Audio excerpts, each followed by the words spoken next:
Hello, it's Bree Stillings here. I wanted to jump on real quickly and offer some value for you in March.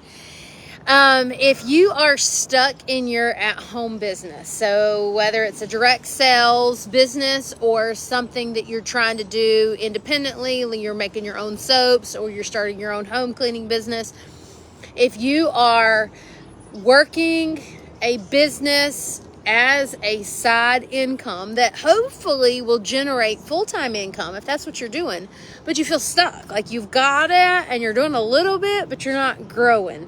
Here are 3 tips that I'm going to offer to help you get unstuck. Number 1, you got to be coachable. And what I mean by coachable is that if you have a mentor or a business advisor, in direct sales, you usually have an upline. But if you have somebody in your life who is mentoring you and they offer you advice, do it. You got to be coachable. You've got to try the ideas that they give you. And what that looks like, when we say coachable, let's talk about basketball. There's a huge basketball game on right now. It's March Madness.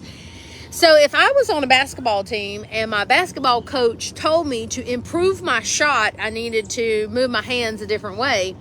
And I look at them and say, no, this is the way I've always done it. Or no, I can't do it that way because they might look at me funny. If you tell your coach some kind of excuse of why you can't take their advice, you are not coachable. I'm just saying, you're not coachable. And so if you are currently stuck, that's tip number 1. You've got to be coachable. You've got to be willing to take ideas, take influence, take mentors, but actually try it. Do what they say and then go back to them with some data. Don't just give them excuses as to why it won't happen. That's number 1. Number 2, go back to the basics. Stop trying to reinvent the wheel. And there's lots of programs and things that you can buy out there that'll teach you how to do things differently. And that's great if you want to grow to the next level. But if you are stuck, the last thing you need to do is try something that you've never done before. The last thing you need to do is hit your head up against the wall because you're trying to recreate a system that is brand new. When you are stuck, the best thing to do is get back to the simplest things of what makes you money. And usually that is getting in front of new customers. Finding and acquiring new customers, get right back in front of them, go back to the basics, because when you are in front of a new customer and closing a deal, that's how you're going to make money. Okay. So back to the basics. And then number 3, you got to find accountability and you got to be able to evaluate yourself. Now in my line of work, we call that tracking. That means writing down what you're doing. And here's why. Okay. If you're stuck, a lot of times you're just stuck in your mind, okay? Because you might say to yourself, you want to sell an extra $100 a month, or you need to increase your revenue by $200 a month. But if you don't know how much you're actually selling right now, how are you going to know that you grew $200 a month?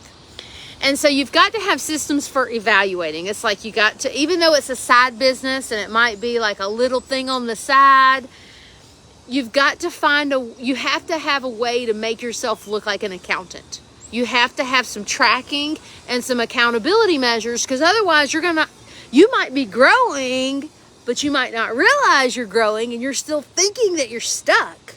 But in actuality, you were growing the whole time. Sometimes a lot, especially I'm speaking from myself because my primary line of work is not running a business. I've never taken an MBA course at school. So tracking finances is outside of my wheelhouse. And so a lot of times people like myself, whose primary source of income is teaching, I don't have the Excel spreadsheet knowledge or the money management knowledge to really know how much profit I'm making. And so that's where evaluation and accountability really come into play. You've got to track it. You've got to turn in those numbers to somebody else, somebody who's holding you accountable, so that you can evaluate your process. So people who, if you're a teacher trying to be a business owner, those two things typically aren't the same.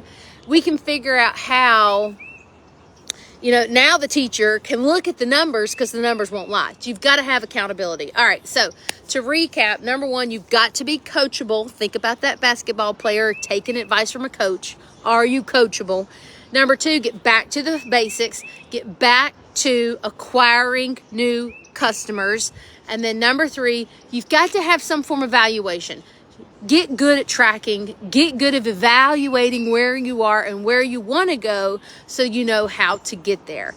If any of that sparks some inspiration for you today, reach out to me with any questions. I'll always take questions.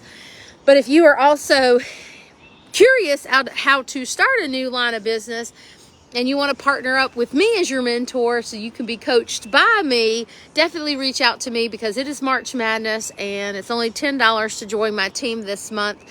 And even a teacher can learn how to be a business owner. Have a wonderful Saturday and enjoy March Madness.